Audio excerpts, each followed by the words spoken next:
Gracias a todos por estar presentes, gracias a la universidad por habernos convocado en este encuentro. Es un placer compartir este panel con ustedes tres, me siento privilegiada y honrada. Y bueno, tal como lo estaba explicando Jorge en el anuncio de lo que será esta charla, pues tendremos que hablar de eso, de los sucesos, de las fuentes, de los procesos y de los hechos que hay que reportar en un mundo sin verdad. Y quiero entonces empezar por esa premisa con la que arranca el título de este panel. Si ustedes creen realmente que estamos enfrentándonos hoy en día a un mundo sin verdad.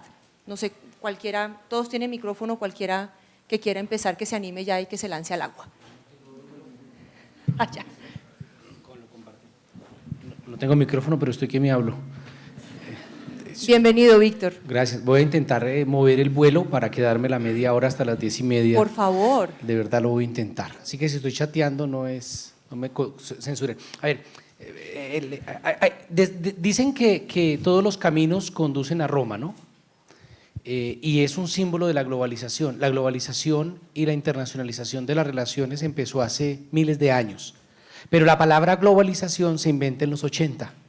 Entonces la gente cree que la globalización empezó en los 80 y todo se resuelve por el Twitter o por el Facebook. Yo creo que con el concepto de posverdad nos pasa lo mismo. El engaño y la mentira en la política es tan vieja como la política. Que nos inventamos una palabra y la pusieron de moda, eso es otra vaina, pero el engaño no nace con eso. Entonces yo creo que no estamos frente a un mundo que recién se encuentra con la fabricación de la mentira. La mentira es tan histórica como la política y la manipulación es tan vieja como el periodismo, ¿cierto? Claro, habría que diferenciar entre el periodismo y la propaganda, pero creo que por ahí podría comenzar el debate para hacer comentarios breves. Me parece perfecto, porque justamente a la par, pues si quieren complementar por supuesto, pero a la par con eso iba a decirles, nos inventamos el término de posverdad, pero la mentira y el engaño para lograr un objetivo que es básicamente lo que significa la posverdad sumado a la forma como se juega con las emociones de la gente, pues es una cosa de toda la vida. Jefferson. Sí, buenos días, gracias a la Universidad Externado, saludo a quienes me acompañan aquí en el panel. Efectivamente, yo también tengo como mis reservas frente al término posverdad. Yo creo que sí, es algo más que como el método, como la tendencia que están utilizando los políticos, pero al final del día, claro, son mentiras y la mentira siempre ha estado allí. Yo recuerdo en mi natal Buenaventura, hace muchos años, mi papá es pensionado de Puertos de Colombia y en aquellos años cuando Serpa corría para presidente, se regaba el rumor en Buenaventura que entre los pensionados de Puerto que había que votar por Serpa porque era quien iba al final del día a solucionarles todos los problemas en las liquidaciones que habían tenido en sus pensiones. Es ese tema del rumor, la mentira que hay que poner a rodar para manipular de alguna manera a los votantes. Y si esto exige que hoy como periodistas tengamos o que modificar de pronto nuestra labor o que nos impone un nuevo reto, sí. No hay que modificar nuestra labor porque efectivamente hay que seguir haciendo lo que siempre hemos hecho, que es buscar por todos los medios humanamente posibles la verdad, comunicar esa verdad y hacerle una verificación, examinar muy bien lo que están diciendo quienes quieren comunicar un mensaje, bien sean los políticos, bien sean los presidentes, los alcaldes, los gobernadores que tienen un mensaje que comunicar. Nos corresponde a nosotros hoy, más que nunca, hacer una labor mucho más profunda de verificación de ese mensaje. Y si ese mensaje es mentira, por supuesto que hay que decirlo. Estefan, recogiendo lo que dicen Víctor y lo que están diciendo aquí en relación con la posverdad, pues prácticamente estamos llegando a una verdad y es uno, esto es un concepto muy viejo, muy antiguo y segundo, pues efectivamente sigue alterando la política, sigue alterando a las comunidades. ¿Tú qué piensas? Pues, ¿funciona? ¿Sí? ¿Me escuchan? Buenos días. Primero, bueno, es chistoso porque me presentan como periodista y yo no soy periodista. Entonces, también me siento un poco como un impostor. La posverdad. Es la posverdad. Entonces yo veo la problemática de otra manera, porque pues claro… Como escritor. Sí, que dicen que la mentira, por supuesto, la mentira no nació con esta palabra. Hay palabras que son de modas y que le encantan en los periodistas justamente retomar. Tienen una responsabilidad muy fuerte porque ¿por qué se repite esta palabra, por ejemplo? No son los escritores o los poetas que la usan. Entonces, ¿por qué la usan? ¿Qué interés tienen a usar esta palabra? La otra cosa me parece muy interesante, no solamente decir, bueno, la mentira existe desde, sabemos, pero la verdad, ¿qué es la verdad? Hablamos de posverdad y de mentira, pero a mí me gustaría saber qué significa la verdad. Primero, definimos qué podría ser la verdad. Y yo creo que justamente aquí tal vez la ficción logra algo que el periodismo no logra.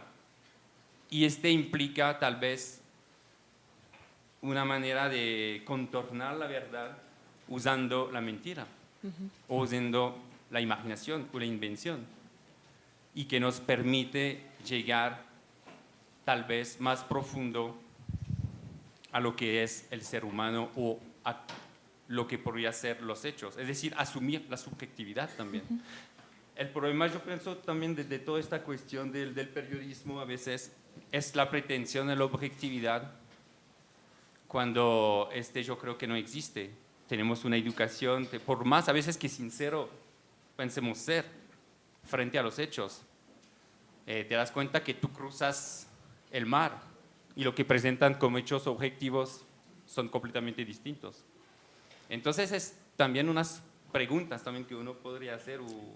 Sí, yo además estoy de acuerdo con eso, y aquí supongo que hay muchos estudiantes de comunicación social que podrán interpretar esto como una especie de irreverencia, pero yo también creo, igual que Estefan, siendo periodista, que la objetividad pues no existe, y sobre ese punto habría que hacer, digamos, un análisis mucho más profundo. Pero también estás diciendo una cosa muy importante, y es que las verdades también dependen cómo se asuman dependiendo de quién vengan. Tú, por ejemplo, Víctor, escribes sobre Oriente Medio, tus columnas tienen un conocimiento sobre esa área del mundo, sobre el conflicto, pero alguien también podrá decir que tú estás echando carreta, que esa es tu verdad, pero te puedes confrontar a la verdad de otra persona que te puede argumentar de otra manera. Pero entonces por ahí, ¿cómo se mete el tema de la mentira? Porque tú estás escribiendo cosas, pero no son mentira, las estás argumentando sobre tu verdad, y el otro que te contradice también. Sí. ¿Cómo se pueden conciliar esos conceptos de verdades para no caer en el tema de la posverdad? Hay que empezar por decir que en Colombia, si uno diferencia entre Irán e Irak, ya ese es el experto. Entonces estamos muy mal, ¿no? Pero bueno, hay varias cosas de eso. Pero ahí hay un tema de ignorancia. Sí, pero claro, y eso hace que algunos podamos mentir incluso. Y entonces, ¿con qué criterio podemos decir, oye, Víctor, lo que estás diciendo es correcto o incorrecto?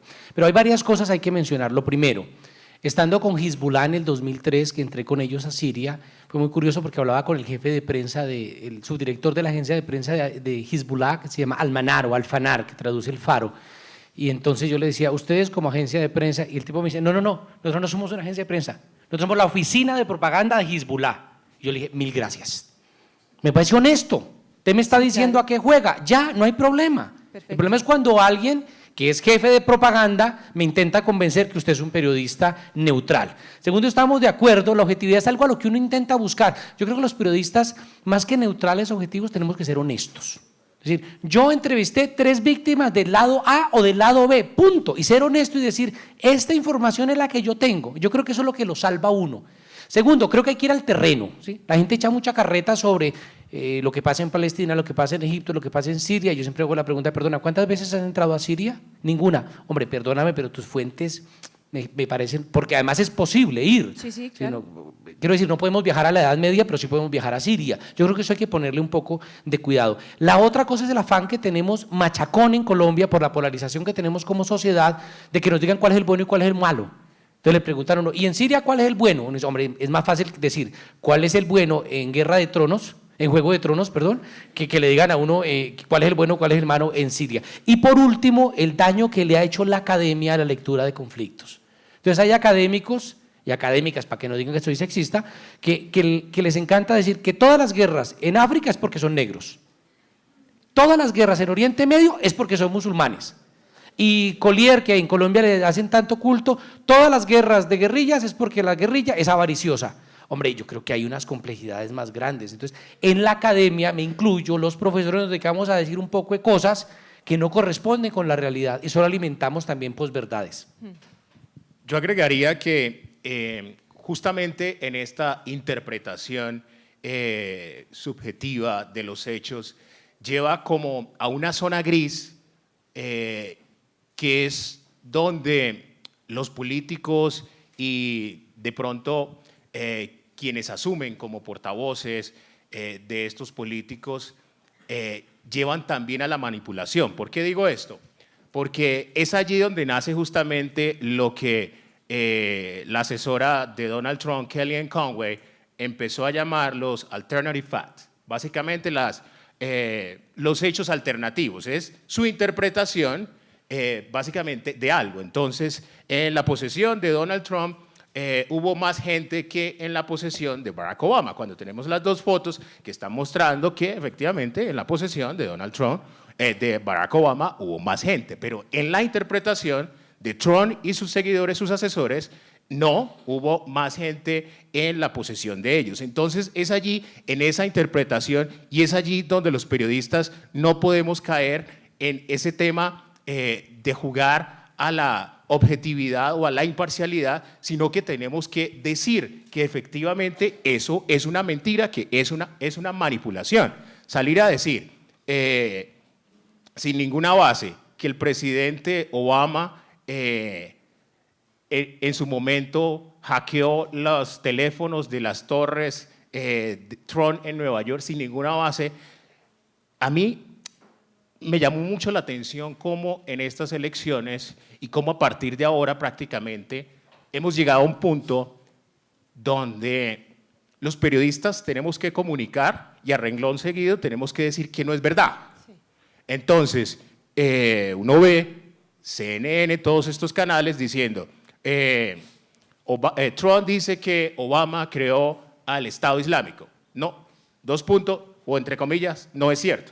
Sí. O sea, nosotros estamos para comunicar hechos, verdades, y no dejarnos manipular efectivamente por este tipo de cosas que al final del día lo que se juega es a la confusión, a un público que está en unas redes sociales, que tiene muchas ansias, que está confundido, que tiene impaciencia.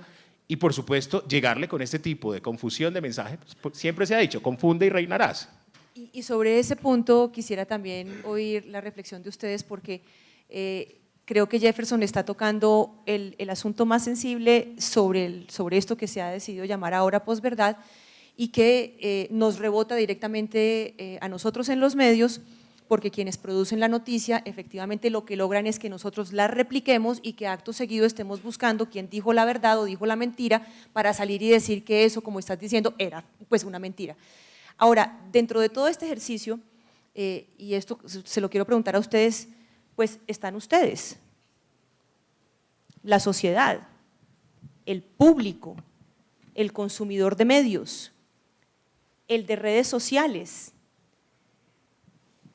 Yo creo que esto que estamos discutiendo, desde la responsabilidad de quien crea la mentira, nosotros en los medios, pues que la replicamos, luego intentamos salir del paso un poco diciendo, tal vez era mentira lo que ese personaje dijo, aunque no sea uno mismo como medio el que produjo la mentira. Pero yo lo que pienso es que este ejercicio termina siendo aún más frustrante el de encontrar la verdad, siendo la verdad un asunto relativo, porque tampoco tenemos la ayuda de quien consume, de quien está al otro lado juzgando, mirando o creyendo en eso que desde acá intentamos arreglar como verdad o como mentira. ¿Ustedes qué piensan de eso, Estefan?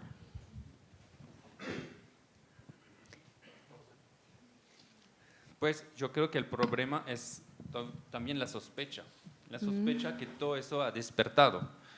Es decir, por eso hablaba de la literatura, ¿no? Porque, bueno, lo siento, es como lo que yo trabajo, entonces es como hacer el puente con eso, ¿no? Hay mucha sospecha en el sentido que ¿quién hoy cree las palabras de los políticos? Al menos de ser un bobo, nadie se lo cree, ¿no? Pero Por son más- muchos, Estefan. No, yo sé, pero es en muchas, no es la cuestión. Es decir, bueno, es porque nos falta un poco de espíritu crítica a veces, ¿no? O porque vamos como rápidamente en las cosas. Nos gusta tragar todo lo que es fácil de tragar, ¿eh? Como un bebé al que le da la sopa, porque si da una carne hay que masticarla, ¿no? Entonces es más complicado. Entonces, hace que hay mucha sospecha. Y esta sospecha se ha vuelto no solamente a los políticos, pero a los periodistas también. Hay mucha sospecha frente a los periodistas porque hay una tendencia por la rapidez, por lo que quiere la gente a reproducir eso, ¿no? O de manera apenas reflexionada, ¿no? Entonces, tal vez hay dos tipos de periodismo también. Al que está ligado a una actualidad, pegado así rápidamente, y a los que van un poco más a fondo de terreno, los que escriben crónicas. Yo pienso, por ejemplo, un periodista como Kapuczynski. Para mí es un escritor. Es decir, es lo que hablaba del lenguaje, que olvidamos eso, que lo pasa ¿por qué? Por el lenguaje. Todo pasa por el lenguaje. Y si me permite, voy a acabar con una anécdota y te dejo la palabra para que tratan de entender cómo es el lenguaje que nos puede justamente llegar a este punto que nosotros nos ponemos a reflexionar y a poner en cuestión lo que nos dicen. Yo fui a la cárcel, no como preso, todavía no, aunque siempre rozo con la ilegalidad. Ya había escrito una novela sobre la guerra de Argelia, que también es muy problemático lo que estás diciendo, y hacía un puente sobre el islamismo, la guerra civil en Argelia en los 90, cuando llega el islamismo de manera muy fuerte, ¿no? Y entonces hay un personaje, es como un monólogo interior, y hay un personaje que es una joven de 24 años, unos 20 años, que fue secuestrada por islamistas y sirvió de sirviente sexual, ¿sí? Hubo muchos casos. En la cárcel había como unos 12 presos, así que habían leído juntos a voz alta mi novela y el último día me invitan, ¿no? para hacerme preguntas. Y había un tipo de 40 años de Argelia. Y él me dice, mire, cuando pasaba todas esas cosas, yo estaba en Argelia, cuando me decían, por ejemplo, yo escuchaba incluso los testimonios o los periodistas hablando que sí, que había chicas secuestradas, que la violaban, que la guardaban así desnuda días y días, sirviendo la comida, haciendo la comida, la violaban. Yo no lograba creer eso. Pero después de leer tu novela, yo sé que es la verdad. Y yo no lo tomé como un halago por mi novela, pero por la literatura.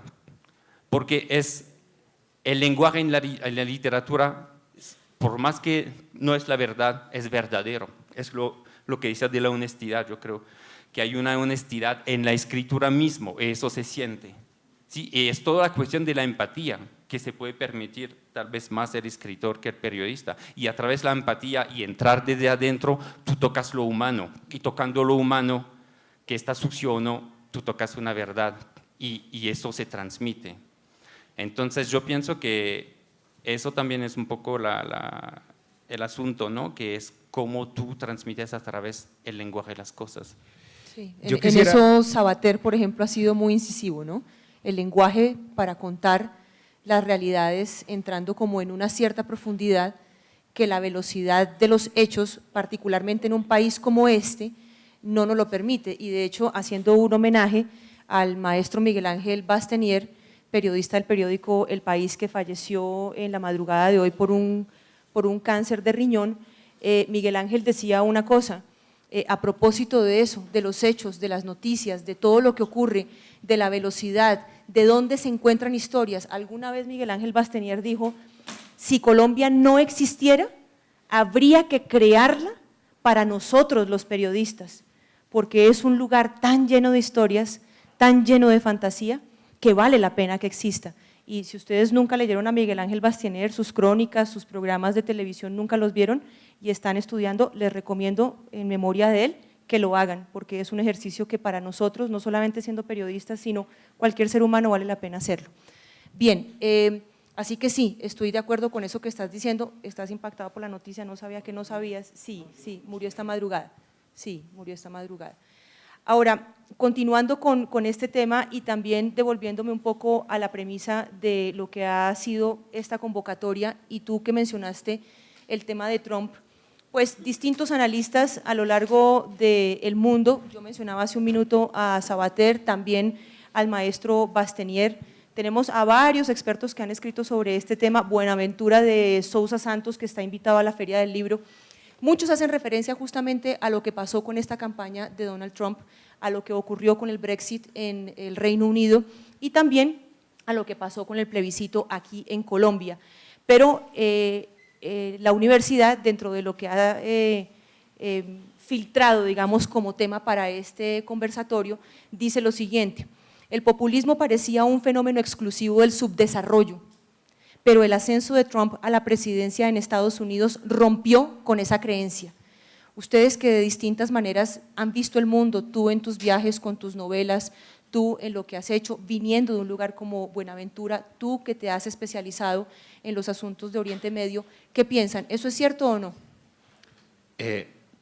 Definitivamente, yo creo que los populismos han estado allí. Lo nuevo hoy es que la manera como comunican, es decir, Donald Trump tiene 140 caracteres a través de Twitter, donde expresa sin filtro de los medios sus pensamientos, de alguna manera sus críticas, y es las redes sociales como un ingrediente a lo que es el populismo. ¿Por qué? Porque cuando uno ve cómo actuó Donald Trump, o lo que ha sido el populismo básicamente, que es somos los salvadores, hablo en nombre de la gente que nos rebelamos en contra de las élites.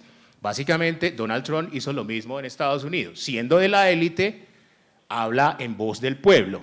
¿Qué hizo? Utilizó las redes sociales, pero también los medios de comunicación como ninguno.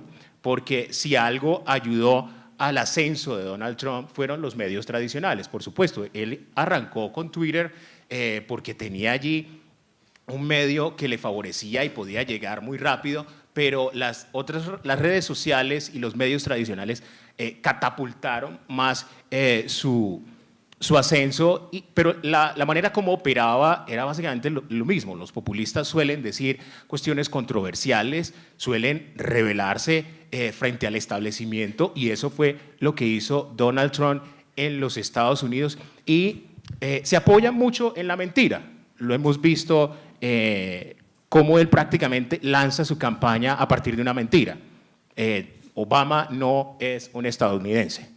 Y a partir de allí empezó todo su ascenso, incluso hasta los últimos días de su campaña sostenía esto de que Obama no era un estadounidense. Entonces, el modo de actuar, lo que hacen, cómo lo hacen, sigue siendo el mismo. La manera como comunican, creo yo, es distinto. Las redes sociales imprimen allí. Y claro, se aprovechan, lo digo de nuevo, que en las redes sociales se han convertido como en esa cantera, donde la gente llega a expresar todo su descontento, toda su impaciencia, y por supuesto llegar con mensajes, con mentiras, con propuestas populistas, pues resulta de mucho interés a la hora de lograr los votos. Donald Trump lo que hizo fue jugar básicamente de una nueva forma, como arriesgarse, ser el disruptor.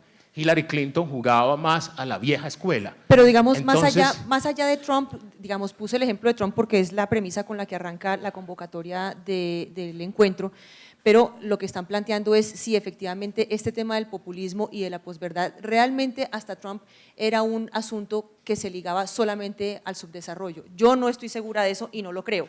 Pero no sé, quiero saber, digamos, antes de entrar al tema de las redes sociales, que es un asunto importante, sí quisiera saber ustedes qué piensan de eso, si está ligado o no al subdesarrollo hasta que entra Trump y rompe, digamos, con esa tendencia.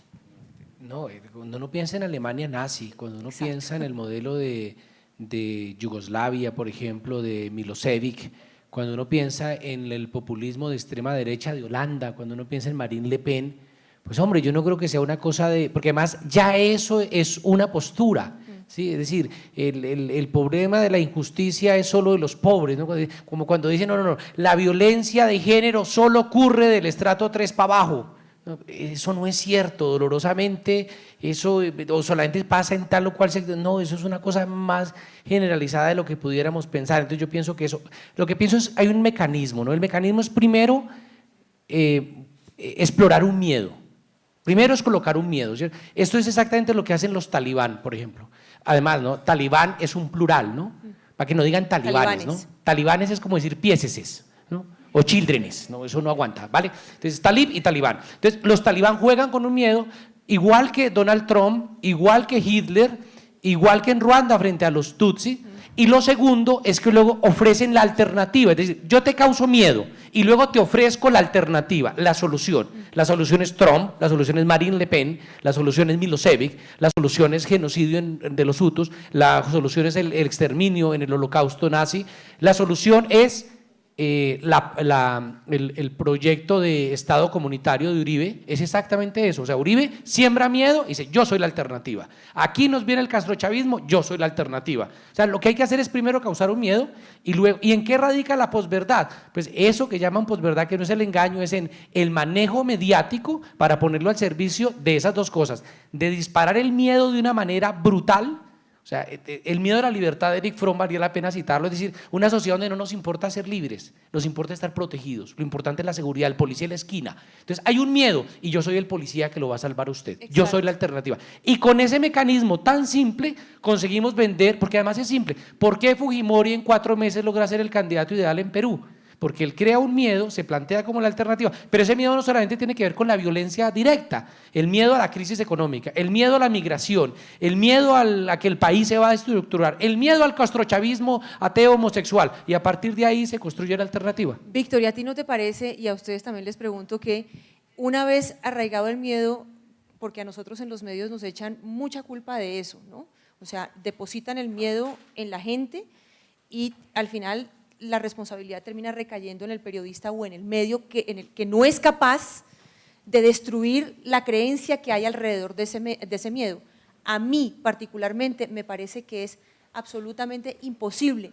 No importa cuánta verdad quieras argumentar para decir que ese miedo es una mentira, que no lo justifica, el ser humano que ya deja que en su corazón, en su mente se instaure ese miedo, no hay manera de hacerlo cambiar de opinión.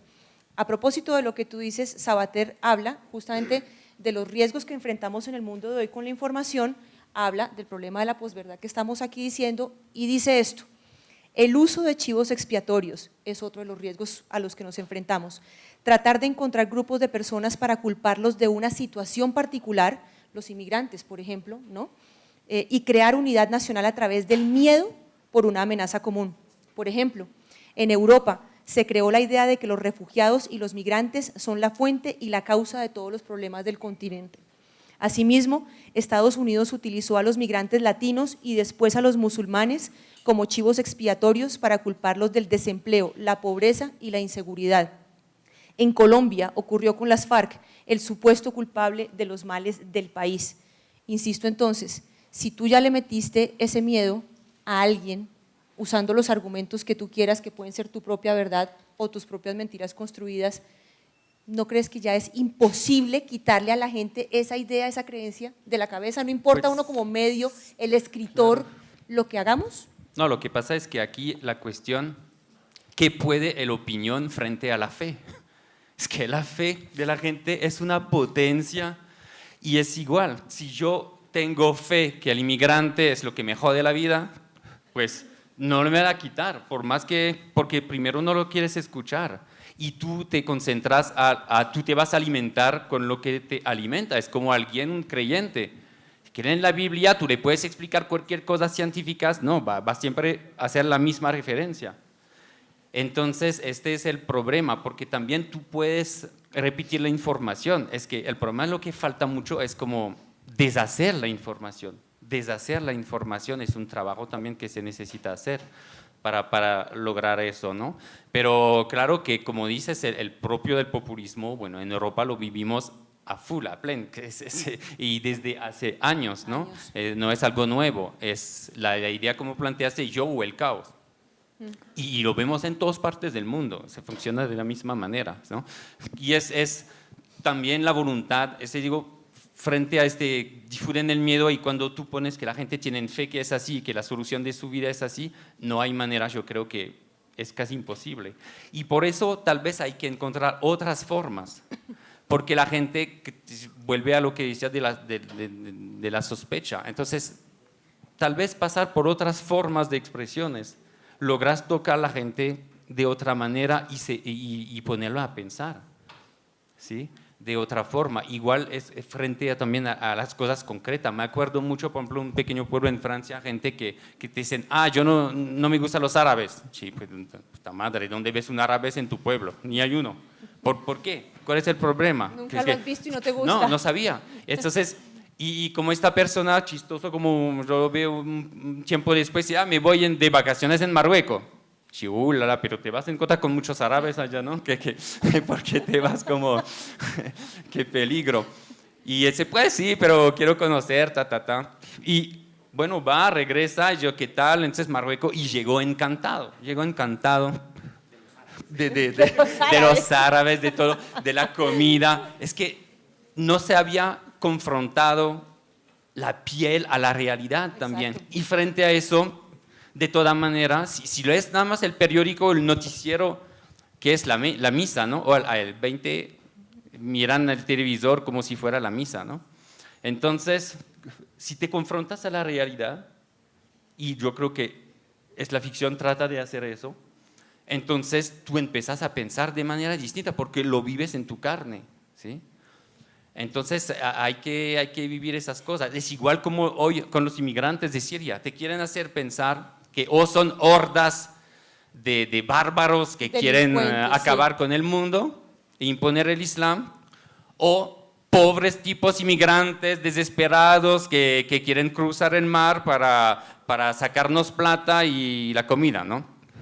Pero cuando yo viví en Siria, tú te das cuenta de la complejidad y de la cultura, que son gente cultos, que es un pueblo con una generosidad increíble.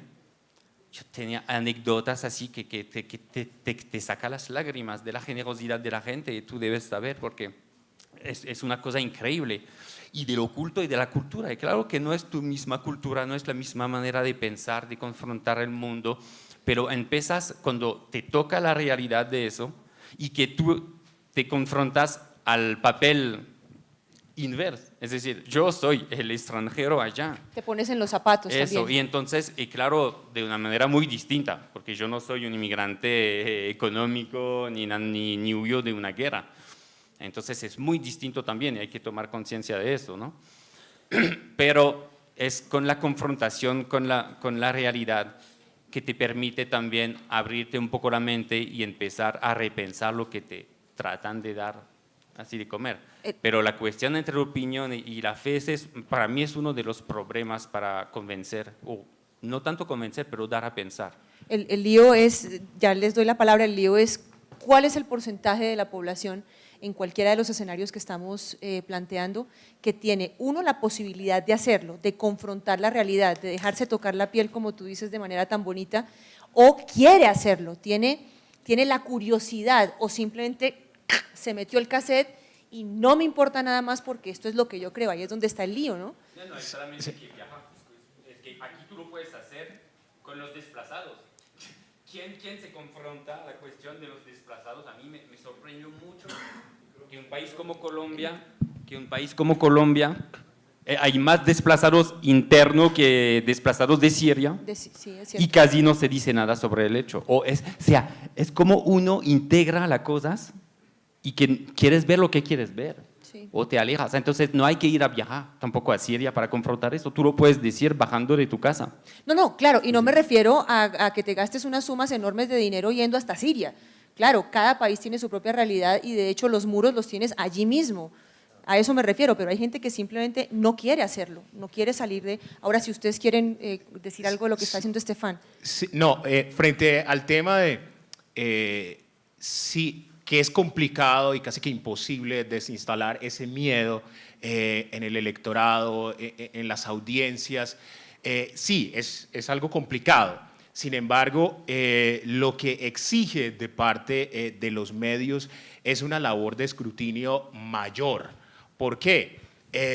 Porque exige llamar a las cosas por su nombre, decir efectivamente qué es lo que está en juego, poner en perspectiva un poco las cosas. Porque en medio de todo esto, cuando hay tanto miedo, cuando hay varios actores, hay veces le ponemos mucha atención a lo que son las formas y no a la sustancia. Nos distraemos en la manera como los populistas se atacan los unos a los otros y empezamos a seguir como lo que sucedía aquí con el plebiscito, lo que sucedía en Estados Unidos, y es poner mucha atención sobre todo a lo que es, por ejemplo, las encuestas, y unas encuestas que al final del día te dan unas cifras, no te están diciendo lo que hay en el corazón realmente de la persona, lo que está pensando esa persona que ya tiene ese miedo y que definitivamente se le vuelve una cosa que casi que de fe. Yo no sé si aquí hicimos esa labor en realmente de cuáles son esas cosas que motivan realmente a alguien a oponerse al referendo. Hoy es como un acto de contrición también de la prensa en Estados Unidos, que por seguir toda esta carrera de las encuestas no se llegó también al corazón de esos otros estadounidenses que en realidad estaban teniendo muchos problemas económicos y que creían en ese mensaje que estaba llevando Donald Trump y que al final del día le dan la victoria. Pero entonces, claro, los medios en nuestra carrera por el rating, en nuestra carrera por las audiencias y por llevar la política o cubrir hoy en día la política como se cubre el deporte, donde se tienen comentaristas casi que prefabricados y que con una cuestión donde uno ya sabe prácticamente qué es lo que van a decir. Y en este aparente lo que sí es esa fake neutralidad, donde sí, llevamos aquí a unos uribistas, llevamos acá a otros no sé, gobernistas y ya tenemos cubierto. Cuando lo que tenemos son personas con una agenda que van a defender unas posiciones y definitivamente no damos esa perspectiva, no le explicamos a la gente un poco qué es lo que realmente está en juego. Entonces yo creo que ahí es donde hay que hacer una labor mayor de escrutinio sobre todo. Yo digo, hay veces que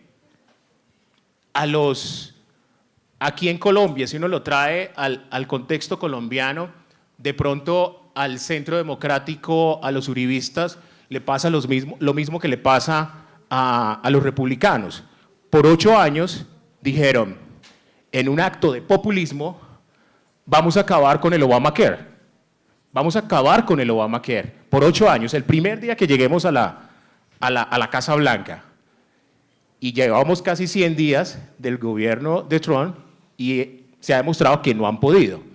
Los uribistas en el contexto colombiano siempre dicen, vamos a modificar esos acuerdos de paz, no son los ideales, hay que cambiarlos. El expresidente Uribe y senador al día siguiente del plebiscito, durante toda la campaña se oponía a lo que era darle un estipendio a los guerrilleros. Y al día siguiente que gana el plebiscito dice, no, sí estoy de acuerdo con que a los guerrilleros rasos hay que ayudarles, hay que darles algún estipendio. Entonces, son esas cosas que están allí, que nosotros las vemos todos los días en las redacciones, que las podemos interpretar, que las podemos comunicar a nuestras audiencias, lo que hay que poner en perspectiva y que hay que explicarle de alguna manera a nuestras audiencias y llamar las cosas de nuevo como lo son, porque es populismo y hay que explicarle realmente a la gente frente a qué es lo que se está enfrentando. Víctor, ¿tú querías decir algo en relación con lo que estaba Pues yo tengo una lista de cosas ahí que no sé a qué hora las diré. No, pero por intentaremos. favor, vamos filtrando de una. Lo primero es que, va a ser muy honesto, yo creo que el problema es que la humanidad está sobrevalorada. ¿En qué sentido? En que nosotros creemos que somos seres racionales.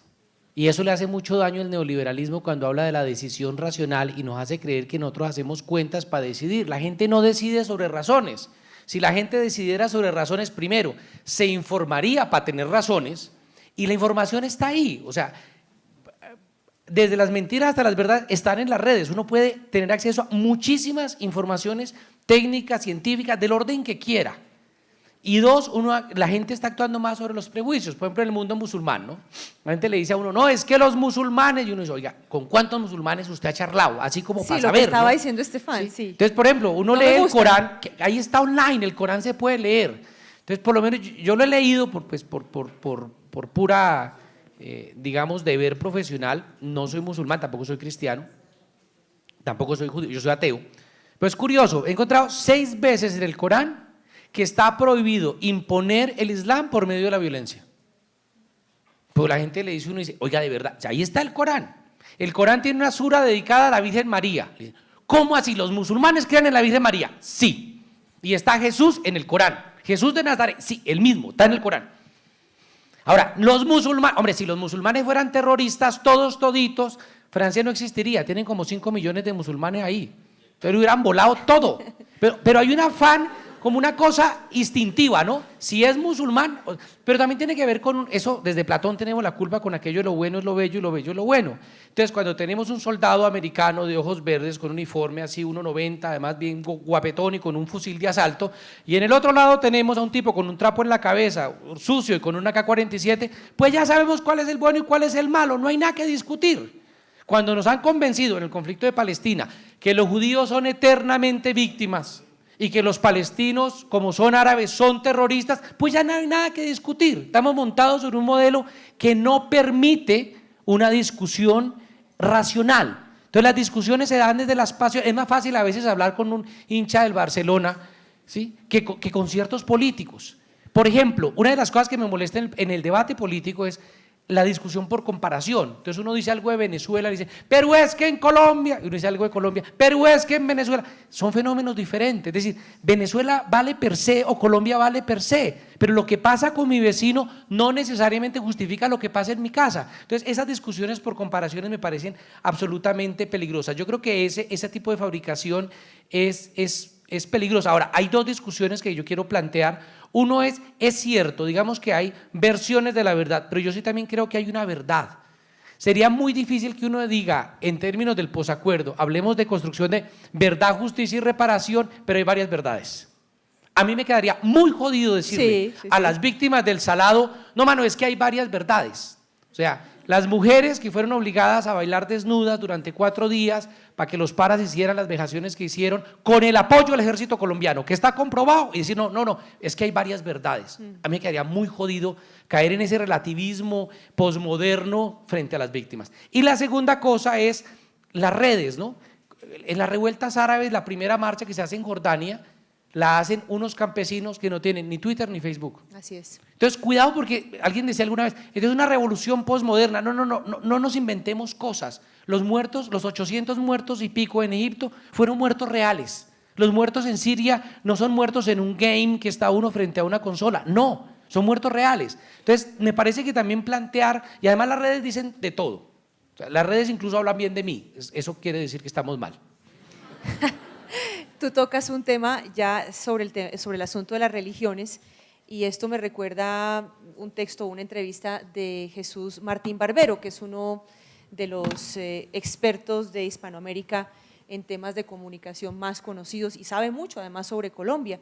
Y Jesús Martín decía que a él le parece que hay en el mundo de hoy, hablando también de posverdad, de populismo, de todo lo demás, una tendencia a entregarle a las religiones un papel de árbitros, pero de árbitros no para hacer justicia, sino de árbitros para imponer el modelo de sociedad, la forma como debemos organizarnos como sociedad.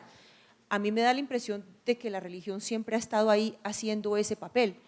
Jesús Martín dice, yo creo que volvemos a lo mismo, yo creo que nunca hemos salido de ahí. Y eso efectivamente tiene que ver mucho con este fenómeno de posverdad tan cuestionado que estamos discutiendo. ¿Ustedes qué piensan de eso, Estefan? Tú que además has recorrido el otro pedazo del mundo tan complejo y que también ha sido tan afectado por las religiones. Sí, más para apuntar lo que decía también Víctor, es como, no es que hay, frente a las víctimas creo que no hay distintas verdades, ¿no? Lo que hay es distintas memorias. y es muy distinto, ¿no? Yo me di cuenta de esto. Por lo otro, sí, bueno, es más lo que te decía, sí, yo pienso que la religión es algo, es una manera de manipular el cuerpo y el espíritu para mí. La religión es eso. Y lo vemos en Medio Oriente, sí, claro, a mí lo que me sorprendía viviendo en Siria era siempre las mismas preguntas. Es decir, primero es como, hay dos cosas que le interesan, si yo soy casado y cuál es mi religión. Y hay anécdotas así muy chistosas, que me acuerdo que llegando en Siria por primera vez, fue una mezquita, ¿no? La mezquita de Damasco, voy a visitar y veo una chica, bueno, que me pareció muy bonita, entonces yo le dije, ¿te puedo tomar una foto, no? Entonces ella no hablaba francés ni inglés, yo apenas árabe, así empezaba a llegar, porque llegué así, justamente con lo que decía, estaba harto de escuchar a los periodistas hablar del conflicto de Medio Oriente solamente a través del conflicto Israel-Palestina, como si los musulmanes era un todo, no. Entonces fui allá nada más para ver, y yo fui con mi maleta sin saber lo que iba a hacer, y fue una locura total, ¿no?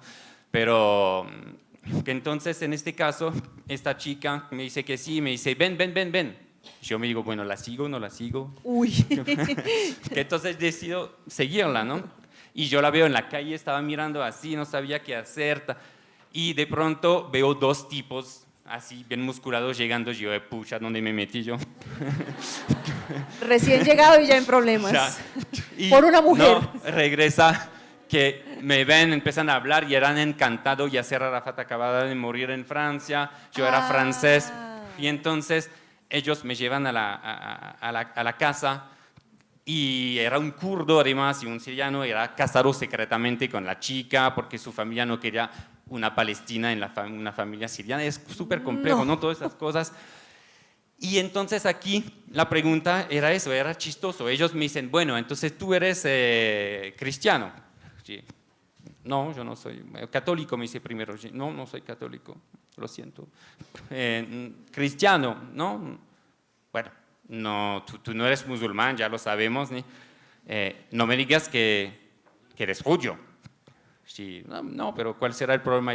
No sería un problema, claro, pero tú sabes, nos caes muy bien, hace horas que hablando, pero nos dices que eres judío ahora, empezamos a pensar por qué estás aquí, pero bueno, bien, no tenemos problema, pero bueno, era la Palestina al lado, así como contaba lo que le pasaba en Gaza, que le vieron así gente morir delante de ella, todo eso. Hay un prejuicio de Torah muy fuerte que es difícil de considerar. Dice, no, tranquilo, no soy judío. Entonces, ¿qué eres? Eres comunista. Claro, eres comunista, que no hay otra opción. Pero para ellos, si yo no era ni cristiano, ni musulmán, ni judío, es que era comunista. Que entonces yo no soy ateo. Y varias veces cuando gente cuando decía que yo soy ateo, me decía, no lo diga. Mire, otra anécdota, una vez voy en un hotel y hablo con el recepcionista y había un hombre igual, me pide, ¿cuál es tu religión? Y yo muy cándido, acaba de llegar, ingenio, yo soy ateo, no creo en Dios. El tipo paró de hablarme, me miró como si aquí te decía, a mí me gustan las chicas de 12 años. Igual. Me miró como el hombre más perverso de la tierra. Pero claro. Y yo me di cuenta de este asunto de la religión, como que es increíble cómo modifica la visión que tiene la gente. Entonces, claro, si tú pasas del sufismo, ¿se dice así en español? Sí. Claro, es otra cosa, y entonces te lleva la religión a una espiritualidad poética que es muy interesante. Pero básicamente la conducta de la gente se cierra en el espíritu, sí, porque se limitan con su propia religión. Entonces, por más que uno está abierto, y bueno, es esa cuestión de la religión es complicado. Una cosa interesante es, yo me voy a meter con Dios porque no quiero líos, pero me voy a meter con la religión. Uno ve, por ejemplo, lo que ha hecho el cristianismo. En un debate me decían, los musulmanes deberían pedir perdón por los ataques de París. Yo decía, hombre, cuando todos los católicos salgan a hacer marchas contra los curas pedófilos, entonces le exigimos lo mismo a los musulmanes. Cuando uno ve la pedofilia, las cruzadas, la Inquisición, pues uno dice, no, vamos para el lado musulmán. Claro, en el lado musulmán hay gente muy querida, pero hay cosas en Sudán, que yo vivo, o en Afganistán, a nombre del Islam, que son terribles. Pero el judaísmo y la ocupación de Palestina es brutal. Entonces le dicen uno, el hinduismo. Dicen, hombre, el sistema de castas de la India está aceptado, avalado y apoyado por el hinduismo. Y es la forma más terrible una de las formas más terribles de segregación en el mundo. No, el budismo. Dice, vaya, hombre, uno va a Birmania o a Sri Lanka y ve que los paramilitares de Birmania y de Sri Lanka son los budistas. Sí, así es. Entonces, por un lado, las religiones empieza uno, venga, que la cosa no está bien. Pero lo otro también es que hay pensamientos religiosos. Es decir, el problema ya no es la religión, ¿sí? Porque existe hasta la iglesia maradoniana. El problema es cuando hay actos de fe. Entonces, el centro democrático se porta como una iglesia. Así es. Eso es lo jodido, ¿no?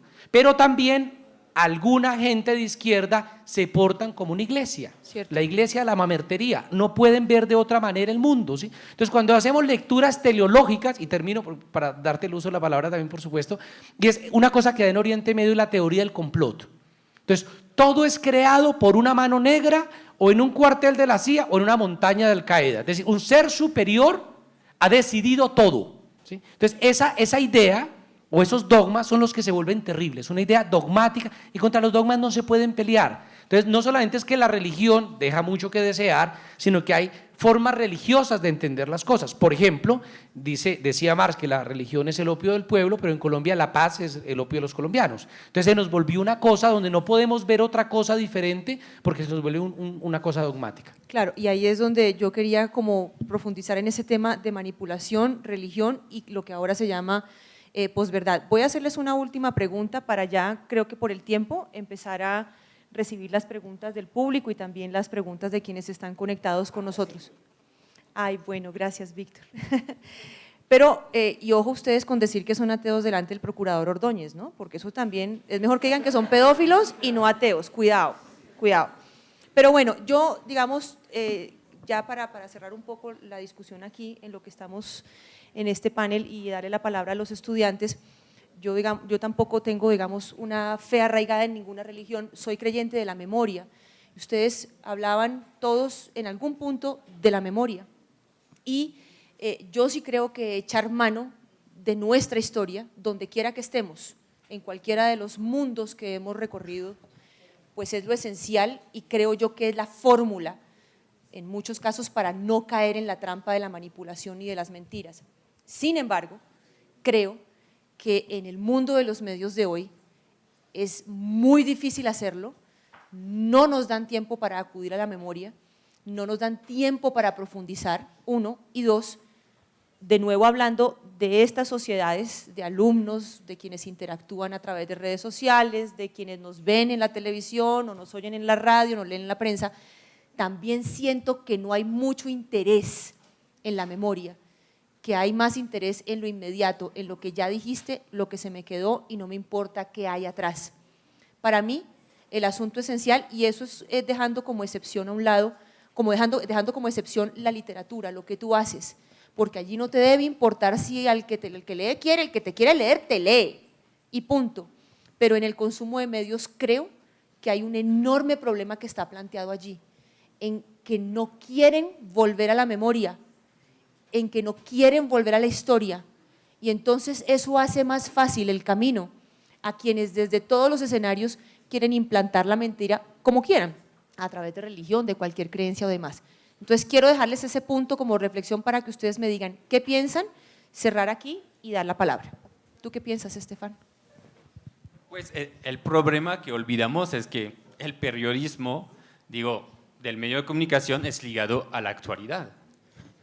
Entonces, también es difícil de reprochar, de no hablar tampoco de memoria. Por eso yo digo que uno debe ir a otras formas artísticas, porque justamente la literatura lo que hace es que te plantea, hay una cuestión de tiempo también, es que te hacen creer que todo lo puedes analizar y pensar y saber en el instante, pero a veces uno necesita retirarse, masticar, pensar, y no estamos en este mundo. Hay un culto al instantáneo, a la velocidad, pero por ejemplo hay cosas que necesitan otro ritmo para pensarla, y la memoria es típicamente eso. ¿Cómo me vas a hablar de memoria al instantáneo? No tiene sentido. No tiene. Sí, que es justamente este trabajo yo creo que puede hacer, si hablando de la literatura, es decir, por ejemplo, cuando hice esta novela sobre la guerra de Argelia, mostrar que había memorias conflictivas, que había memorias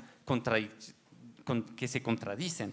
Y cómo mostrar eso en perspectiva, que hacia la riqueza. Y aquí viene toda la cuestión del tiempo, del olvido, todas esas cosas, ¿no? Que son muy interesantes, pero que no se puede tratar en un articulito así de unas líneas, porque la gente quiere saber. Ahora ni siquiera leen los artículos, leen el título. Entonces, tú tienes que hacer un pitch, es un pitch, hoy el periodismo es eso, ni siquiera es la sinopsis, el artículo es el pitch. Entonces es otra cosa. Tú no puedes plantear el tema de la memoria frente a un pitch, eso no puede funcionar.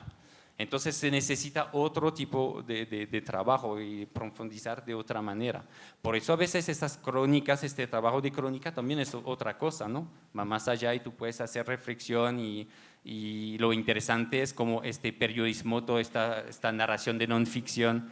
Pero pensamos a Truman Capote, que él no hace eso que se puede llamar periodismo de todas maneras, yo no sé, para mí es un escritor, pero no se hace así en un día o dos para ir rápido. No, hay que tomar tiempo, él pone años, hay que seguir a la gente, hay que sudar, hay que confrontarse a las cosas.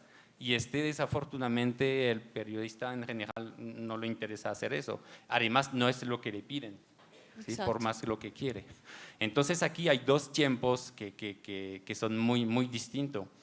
Porque lo que te va a hacer la literatura frente a la memoria es también dar la palabra a los que no la tienen. En general, los periodistas, bueno, hablan de su opinión o hacen una entrevista, lo dejan hablar, no lo ponen ni lo contextualizan históricamente, ni lo confrontan realmente a sus contradicciones cuando hacen una entrevista, ¿no? Se tragan casi todo.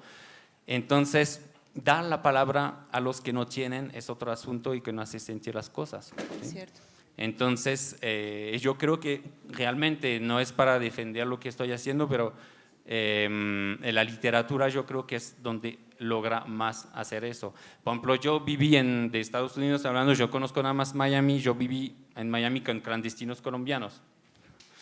¿Y qué hicimos allá? Hicimos un espectáculo de títeres para, bueno, sacar a una gente que está en la cárcel, no sé qué, hacer cosas. Y cómo ¿cómo voy a poner esta realidad frente a mi subjetividad y dando la palabra a esos inmigrantes que nunca van a escribir un texto? Pero yo veía la riqueza humana de esa gente. ¿Y cuál periodista se interesa eso? Hacen todo lo mismo, van a la frontera, van a pasar el tren, hacen una entrevista, muestran a esta gente. Hay toda la cosa también del problema del patetismo, ¿no? Del sentimentalismo del periodismo de hoy. Quiere sacar lágrimas, ¿no? No quiere sacar lágrimas y bueno, pasamos a otra cosa, ¿no? Pasamos al deporte. Es también, yo creo, sobre todo esta cuestión que planteas es más una cuestión de temporalidad. Bien. Jefferson. Bueno, frente a eso, yo creo que hay varios asuntos. Sí, de alguna manera hay como cierto desinterés de parte de las audiencias, de los receptores, como a consumir, hay veces, buena información. Aunque cuando uno mira las cifras, casi un 62% en Estados Unidos consume información desde las redes sociales. En consecuencia, y las redes sociales aún no han encontrado ese filtro, ese camino para decirnos, esto es verdad, ojo que aquí está ante una noticia falsa, ojo que esto puede ser un contenido realmente de interés con fuentes confiables. Todavía no hemos llegado a ese punto, todavía Facebook, Twitter no han encontrado esa solución. Y creo que no la van a encontrar, porque es que controlar muy la opinión complicado. de un universo de gente que además nunca puedes ver, y en muchos casos nunca vas a saber quién es muy difícil. Es muy difícil y en consecuencia estamos en un mundo de confusión. Yo creo que nunca antes habíamos estado tan conectados, pero nunca antes habíamos estado tan confundidos. Porque sí, es decir, nosotros tratamos de estar muy conectados con las redes sociales, pero a la vez las redes sociales nos están entregando mucho material que nos lleva a la confusión. Y esto yo creo que es ahí donde está el problema, porque hay mucha gente, lo decía aquí el profesor, es decir, no hacemos no tomamos decisiones desde lo racional, lo hacemos desde lo emocional. Y es allí donde los líderes, los políticos juegan muy bien. Volviendo al caso de Estados Unidos, Trump lo hacía todo el tiempo en su campaña con esta estrategia del dead cat. Pones ahí, cambias la atención y definitivamente lo que dijiste hace unas horas, el día anterior, ya prácticamente queda sepultado y los medios seguimos en ese tren de información donde tú lo decías ahora, Claudia, a veces no queda tiempo de hacer esa verificación. En consecuencia, terminamos de nuevo muy confundidos realmente. Sí. Entonces, aquí yo quiero separarme de lo que tú planteas y hacer una defensa apasionada del periodismo. El buen periodismo tiene que saber jugar con las palabras y no digo irrespetar las categorías que damos como preestablecidas, pero tiene que ser bien escrito y eso es hacer literatura.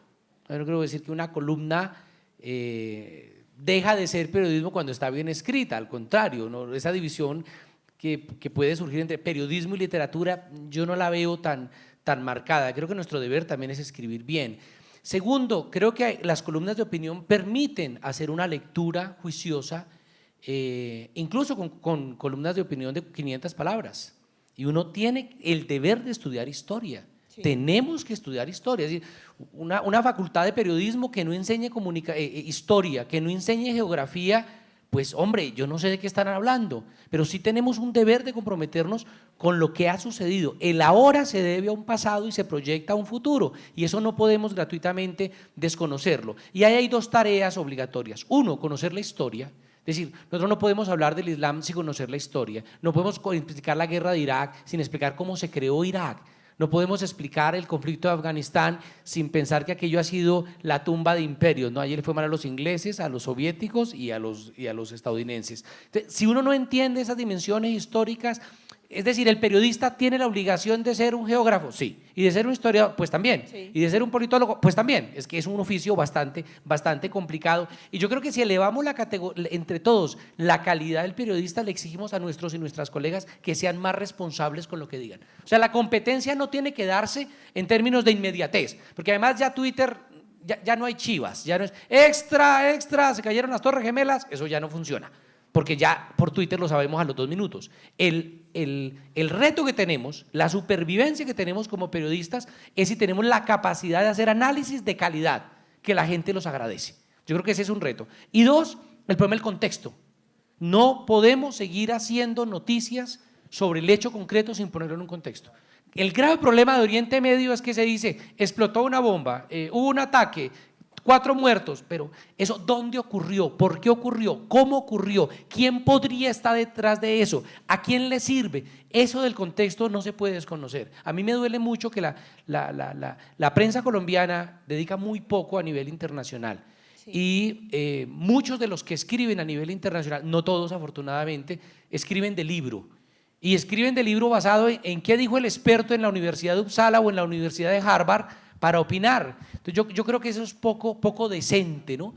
A uno le alegra cosas como en El País de España, que es un periódico que dedica 4, 5, 6 páginas al día a hablar de internacional. Entonces uno dice, sí hay un deseo por aumentar el peso de lo internacional en las agendas. Y lo otro es que renunciemos a pensar que lo internacional es lo que pasa afuera. Me gustó mucho tu ejemplo de los desplazados en Colombia y en Siria. Cuando yo trabajaba, porque soy médico, todos tenemos un pasado oscuro, entonces trabajando en Darfur, yo encontré niveles de mortalidad infantil en Chocó iguales a los de Darfur, en algunas zonas de Chocó. Y uno dice, tenemos cifras acá donde se refleja la misma inequidad e injusticia de África y no tenemos necesariamente que ir al África. Entonces yo creo que también conectar eso que pasa allá con lo que pasa acá vale la pena como tarea y como reto. Bien, pues ahí tienen muchos elementos que seguramente les han generado a ustedes inquietudes. ¿Quién quiere empezar con preguntas? ¿Tenemos cuántos minutos? 10, muy bien. Bueno, buenos días a todos, buenos días a los panelistas. A Claudia, por supuesto, como moderadora. Bueno, quería hacerles la siguiente pregunta que de hecho se me había quedado en el tintero, desde ayer. cuando estuvimos en la Feria del Libro, en el encuentro de periodismo, y es que varios medios de comunicación, yo creo que los medios de comunicación más en Estados Unidos, pues sentaron su oposición frente a la campaña de Trump. Pues Jefferson obviamente pues, estuvo allí más que presente pues, y más que testigo de esto.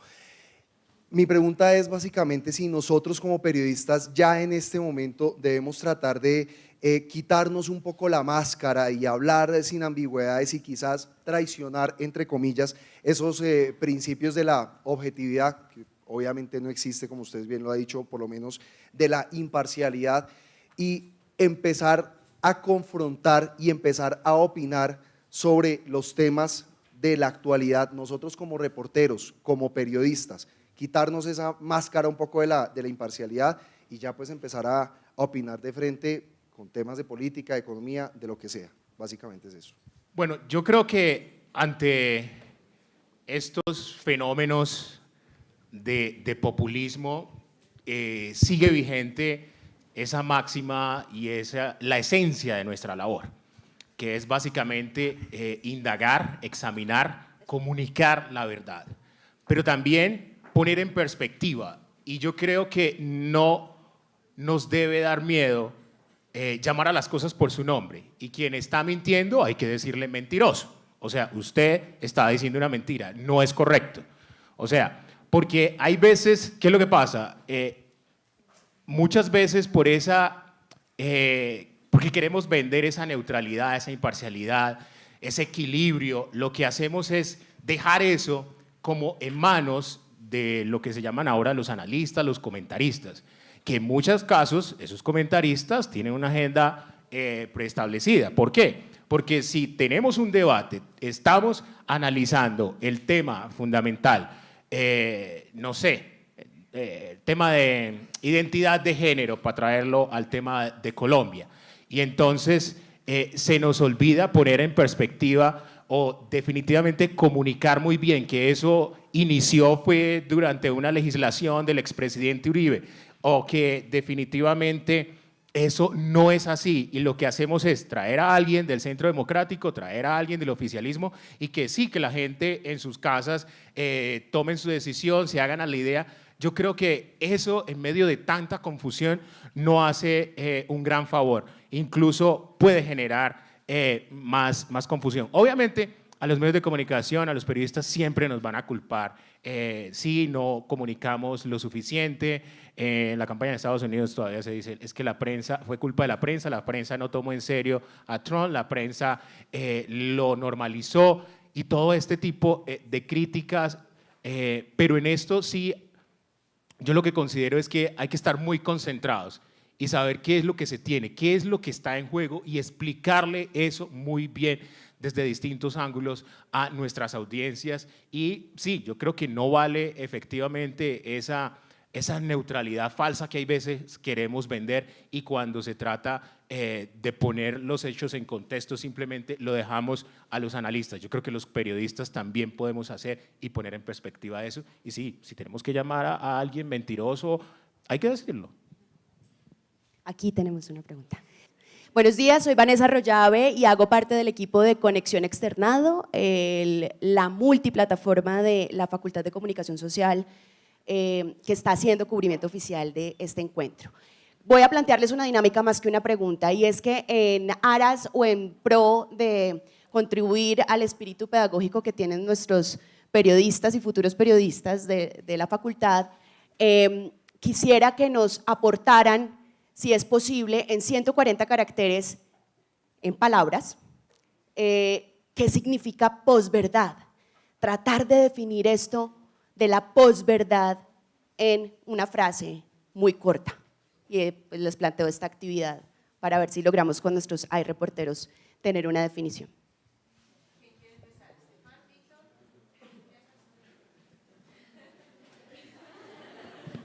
Vale. Dos cosas. Vale, pueden ser menos de 140, sí. Hombre, dos cosas. Uno, con relación a la pregunta que hicieron antes. Yo creo que nosotros ante todo somos ciudadanos. Es decir, el periodista es ciudadano y tiene un compromiso con la polis, con el colectivo donde vive.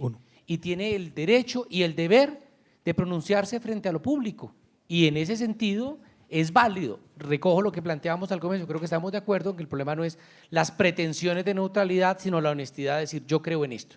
Yo creo que un periodista no renuncia a ser ciudadano y como ciudadano tiene derecho a tener una opinión política y ser transparente frente a su público. Yo diría que la posverdad, estaba tratando de escribirlo aquí a ver si lo lograba, sería el arte de presentar una vieja mentira bajo una nueva palabra. Sí, te iba a hacer el tweet igual, la posverdad es un ente mentira, pero…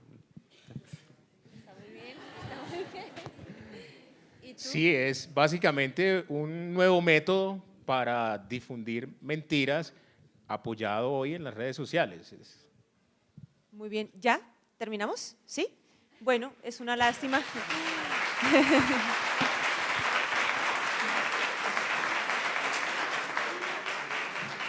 Pues simplemente para cerrar, darles las gracias a ustedes, a nuestros panelistas. Quedan muchos retos, ustedes que están estudiando, otros que hasta ahora están arrancando en este mundo del periodismo. No sé si algunos van a tomar el camino de los escritores, de la literatura, pero los retos están planteados por estas tres personas.